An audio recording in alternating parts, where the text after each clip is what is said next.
Assalamualaikum warahmatullahi wabarakatuh. Sebelumnya, izinkan saya memperkenalkan diri. Saya Raya Aldrin Firalsa Nazari.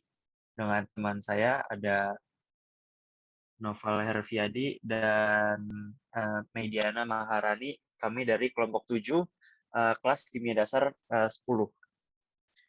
Di sini kami akan mempresentasikan hasil diskusi kami yang telah dilakukan tentang kesetimbangan kimia. Langsung saja masuk pada presentasi.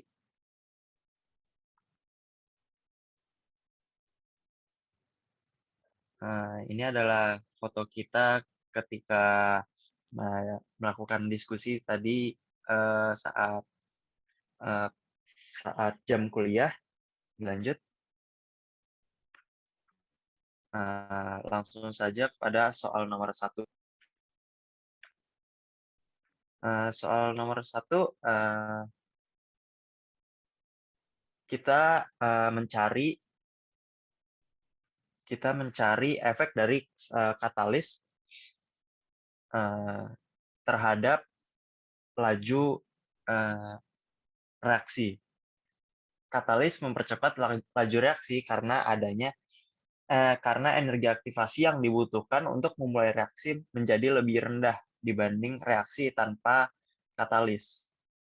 Dapat dilihat pada grafik dengan katalis itu yang bawah, eh, sedangkan tanpa katalis yang atas. Lalu 1B, pengaruh katalis terhadap energi reaktan dan produk. Katalis sendiri tidak memengaruhi energi awal dan akhir dari reaksi, sehingga energi reaktan dan energi produk tetap sama. Lanjut pada 1C, yaitu pengaruh kenaikan suhu kepada konstanta kesetimbangan. Menurut prinsip Le Chatelier, kenaikan suhu menyebabkan konstanta kesetimbangan reaksi endotermik naik dan menyebabkan konstanta kesetimbangan eksotermik turun. Jadi, untuk 1D itu tentang bagaimana nilai konstanta kesetimbangan itu tidak terpengaruh oleh katalis. Nah, berdasarkan 1A, B, dan C, katalis itu hanya mempengaruhi laju reaksi, yaitu ketika sebelum kesetimbangan terjadi. Nah, karena energi aktivasi itu hanya dibutuhkan ketika mencapai titik setimbang, jadi saat titik setimbang, katalis itu tidak mempengaruhinya. Nah, sini disebutkan bahwa katalis itu tidak merubah titik dan komposisi kesetimbangan.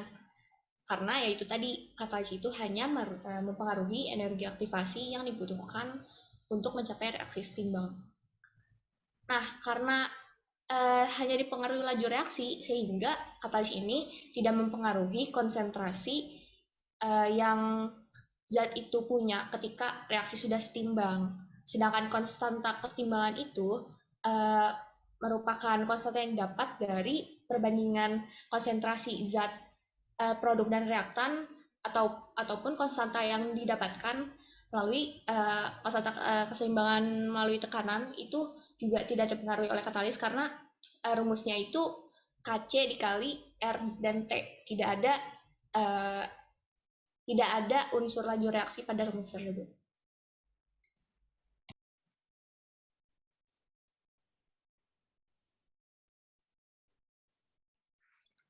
Baik, selanjutnya saya akan menjelaskan bagaimana cara untuk menjawab pertanyaan nomor 2, yaitu berapa tekanan yang dibutuhkan untuk membentuk 0,012 mol CO2 dan 0,025 CO pada reaksi C dalam bentuk gas bereaksi dengan CO2 dalam bentuk gas juga, kemudian bereaksi menjadi 2 CO2 dalam bentuk gas juga. Jadi diketahui di soal bahwa nilai Kp itu adalah 1,9 untuk suhu 717 derajat Celcius.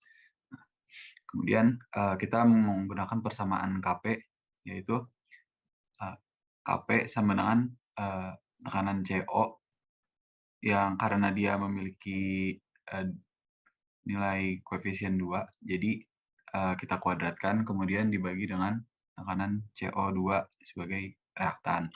Nah, kemudian dipecah lagi, tekanan CO itu merupakan sama dengan fraksi mol CO dikalikan dengan tekanan total. Nah, begitu juga dengan tekanan CO2 itu dipecah menjadi fraksi mol CO2 dikalikan dengan tekanan total. Kemudian bisa disederhanakan persamaannya menjadi fraksi mol CO2 kuadrat dibagi dengan fraksi mol CO2 dikalikan dengan tekanan total. Nah, kemudian fraksi mol dipecah lagi persamaannya menjadi, contohnya seperti fraksi mol CO2, persamaannya adalah mol CO dibagi dengan mol total alias mol CO ditambah mol CO2.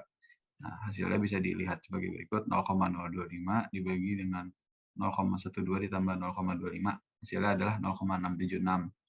Nah, kemudian karena fraksi mol jumlahnya pasti adalah 1, total fraksi mol pasti adalah 1, jadi kita bisa mencari nilai dari fraksi mol CO2, yaitu dengan cara mengurangi 1 dengan fraksi mol CO, di mana hasilnya fraksi mol CO2 adalah 0,324. Nah, kemudian kita kembali lagi ke persamaan sebelumnya, di mana Kp sama dengan fraksi mol CO2 kuadrat dibagi dengan fraksi mol CO2 dikalikan dengan tekanan total. Di sini kita bisa menemukan satu variabel yang belum kita temukan, yaitu tekanan total. Caranya adalah dengan mengotak-atik sedikit persamaannya.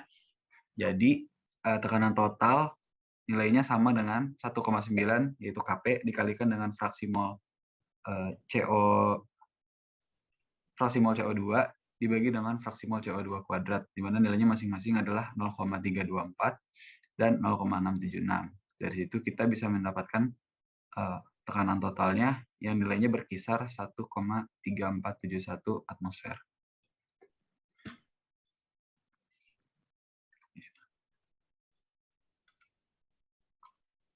Baik, sekian presentasi dari kami. Apabila ada kesalahan, kami mohon maaf.